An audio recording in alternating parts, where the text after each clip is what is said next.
Hayyee kabajamtootaa fi jaalatamtoota miidiyaa jaalala dhugaa baga nagaan nu eegdan sinin jedha.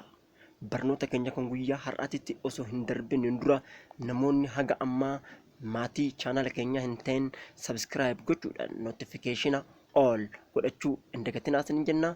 Baay'ee sin galateeffanna.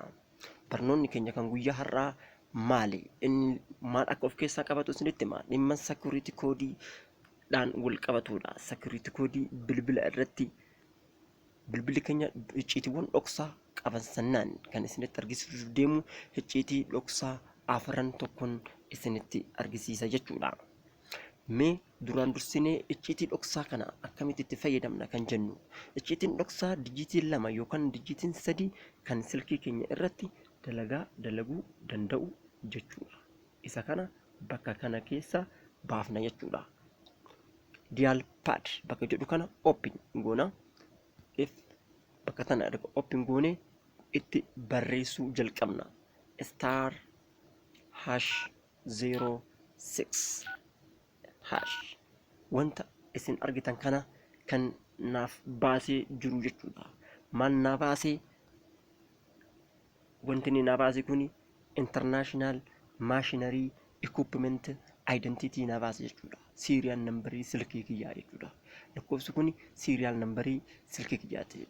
Silkiin kiyya kun simii islootii 2 waan qabuuf simii islootii tokkoffaan simii islootiin inni duraa serial numberiin isaa kan tokkoffaarratti argamu kana jechuudha. Isa kana jechuudha. Islootiin lammaffaa illee kana jechuudha.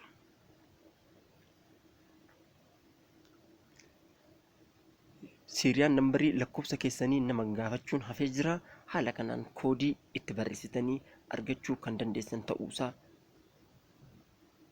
dha jechuudha.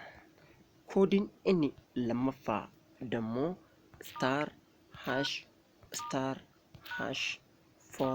6 3 6 hash star wanta dhufu haa eegu. Zan wantoota armaan gadii kanatu naa dhufe jechuudha. Kan phone information jedha. Usage statistics jedha.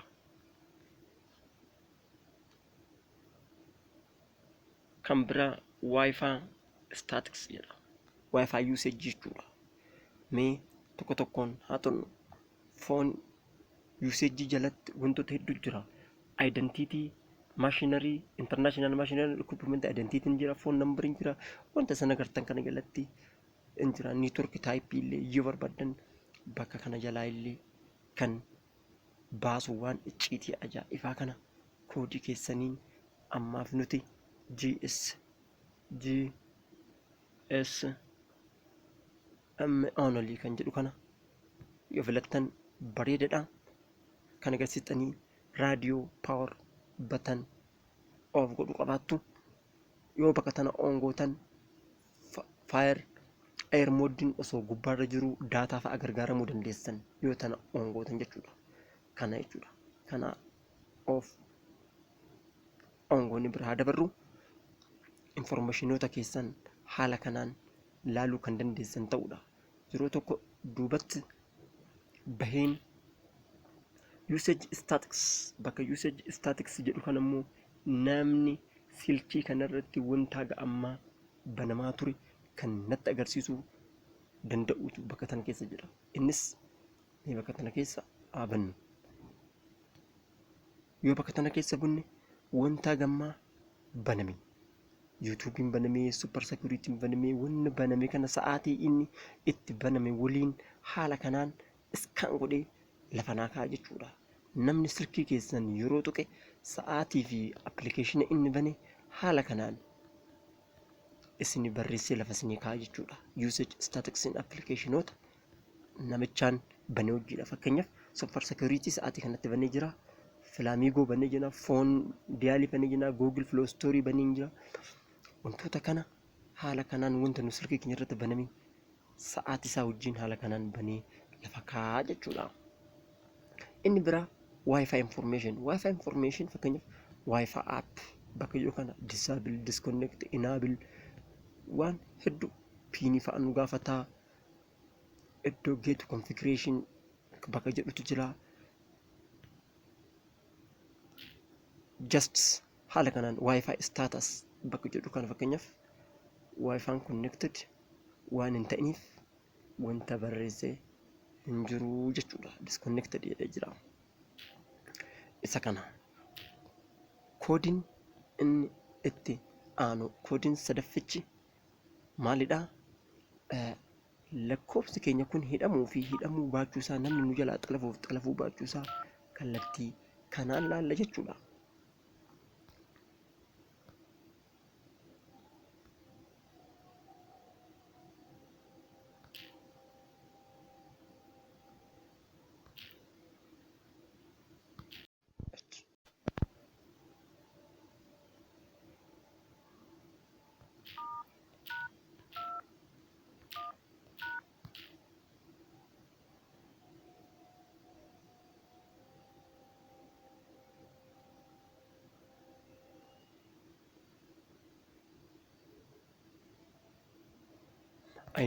Duratti raadiyoo batanii oonan godhee kanaaf na dida.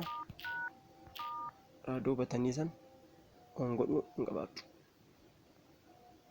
Of taateerti paawar raadiyoo batanii jechuudha. Koodiin itti aantu isa kana barreessuudhaan yeroo bilbiltan